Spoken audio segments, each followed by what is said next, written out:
Welcome to Entry Point Faith.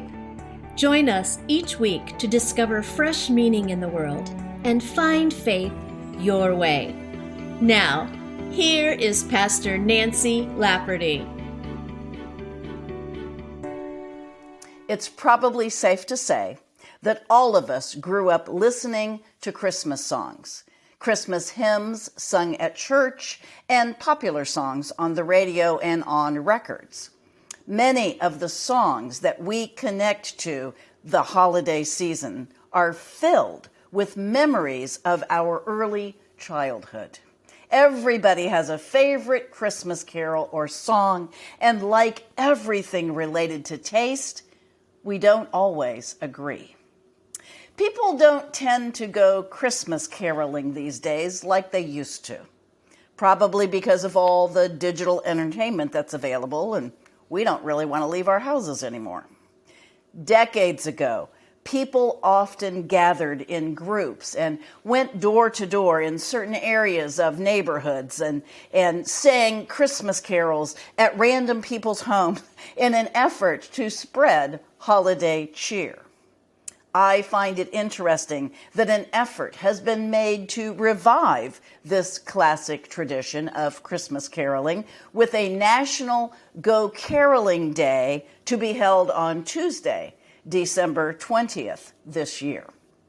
Besides, singing is good for us. Not only does it lift our spirits to hear music, but it's great for our bodies when we are physically singing. Research reveals evidence that singing regularly as part of a group has the potential to improve health-related quality of life, particularly related to physical health and levels of anxiety. Singing is the perfect way to socialize and exercise our lungs.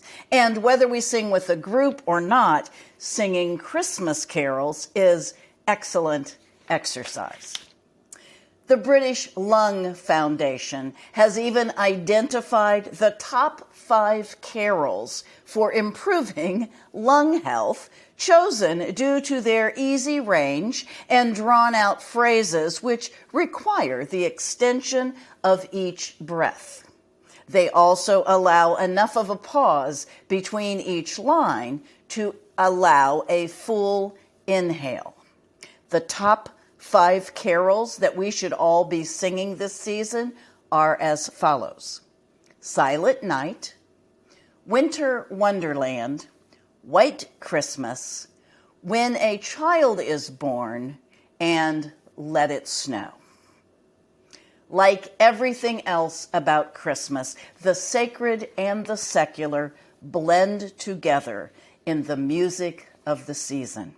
Christmas music is a mix of sacred hymns which focus on the story of the birth of Jesus, known as the Nativity, as well as popular secular songs like Frosty the Snowman, Jingle Bells, and White Christmas.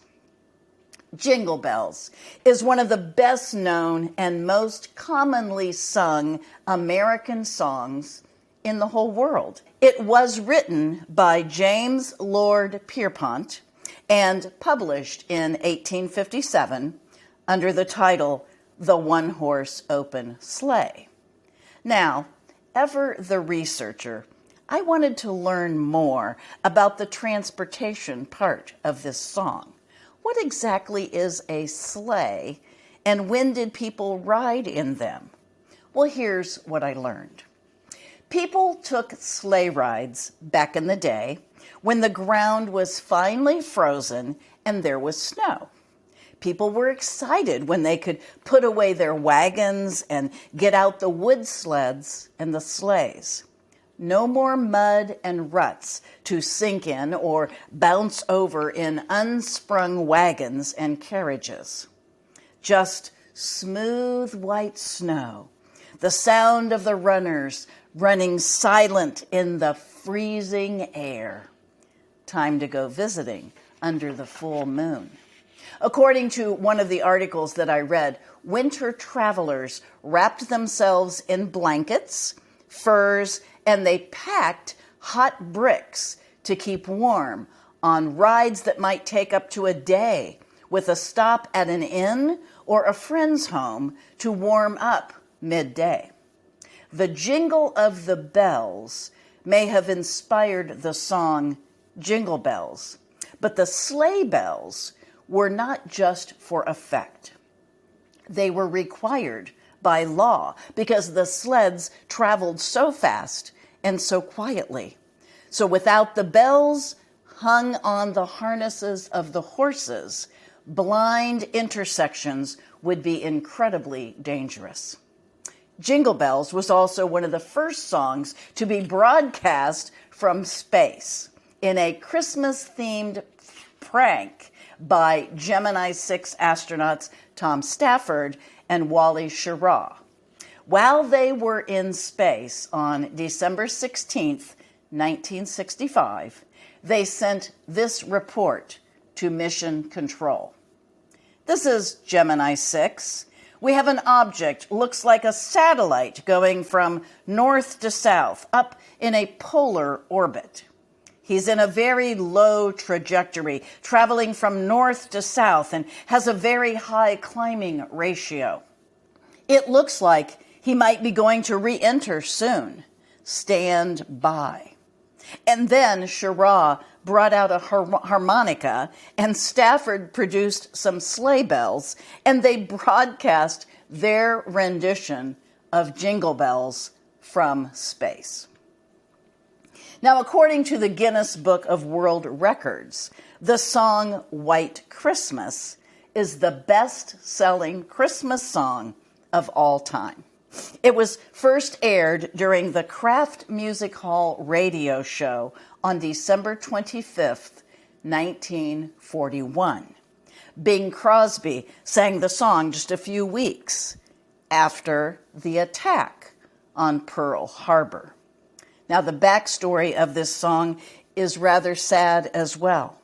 It was written by Irving Berlin, a man who, interestingly enough, did not celebrate Christmas because he was Jewish.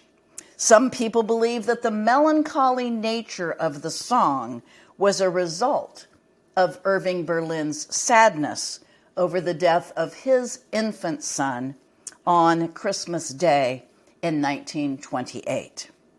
Berlin wrote the song for a musical that eventually morphed into the 1942 classic movie Holiday Inn, and he ended up winning an Academy Award for the song. In 1954, it was the title track of another Bing Crosby Christmas musical called White Christmas. But my favorite Christmas song is The Little Drummer Boy. Inspired by the French song Pas de Pain, American composer and teacher Catherine Kennicott Davis wrote the song in 1941. Davis had been trying to take a nap but kept hearing pas de pain in her head, which took on a rhythm and became pa-rum-pum-pum, pa-rum-pum-pum. The result was a song about a little boy who was summoned to the nativity of Jesus. Without any gifts to offer, he played his drum with approval from Mary, the mother of Jesus.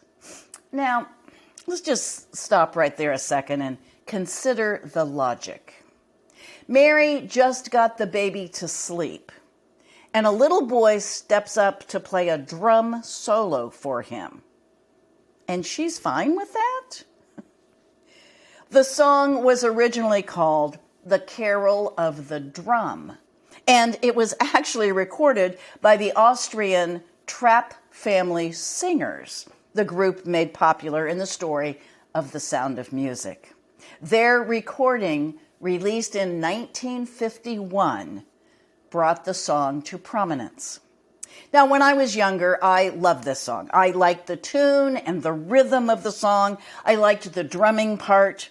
And as I grew older, I learned to appreciate the message of the song, which is about a little boy giving what he can, even if it's a meager amount. And it's also about receiving what someone offers. I think it's safe to say that at some point in our lives, we have all been the little drummer boy.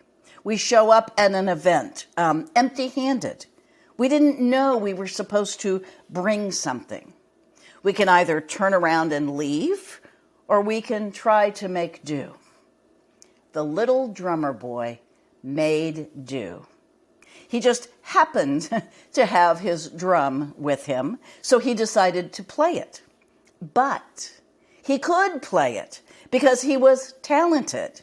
He had a resource. He was a musician. He was lucky to have his drum with him. He had something to offer, and he was willing to offer it. Again, he could have turned around and left the stable, chosen not to share his resource, his talent, but he did. And finally, he played well. I played my best for him. Pa-rum-pum-pum-pum. The drummer boy didn't just bang his drum a few times with some random hits. He played his best.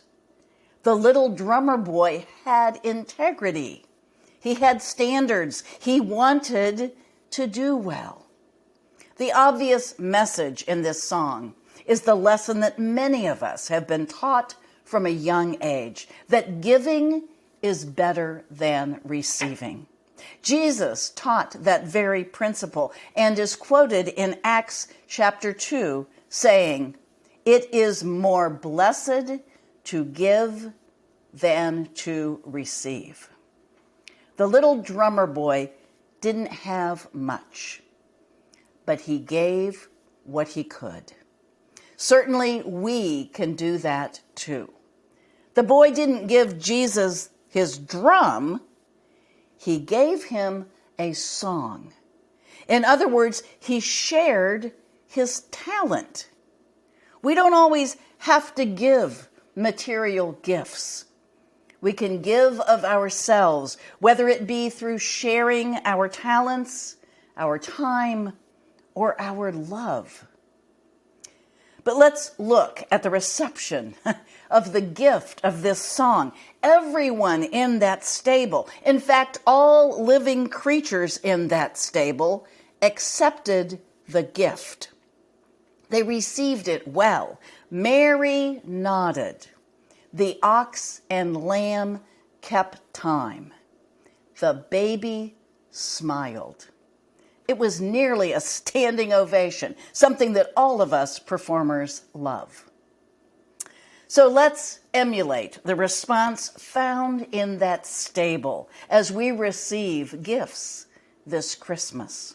Let's remember that every gift that is offered to us is just like this little drummer's song. It's a gift that is representing oftentimes the best that someone has, a gift of love. So let's receive with smiles, with nods of understanding and honest gratitude.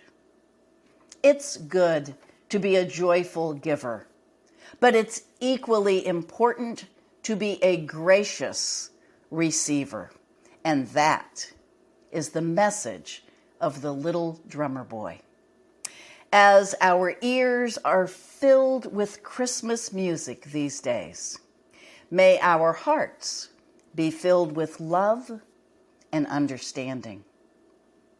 Amen. Thanks for listening in on this week's discussion on Entry Point Faith. You can join the Entry Point Faith community in person every Sunday at 10:30 a.m. at Conner Prairie in Fishers, Indiana. For more information and a transcript of Nancy's messages, visit entrypointonline.org. Entry Point Faith is brought to you in partnership with mypodcast.media.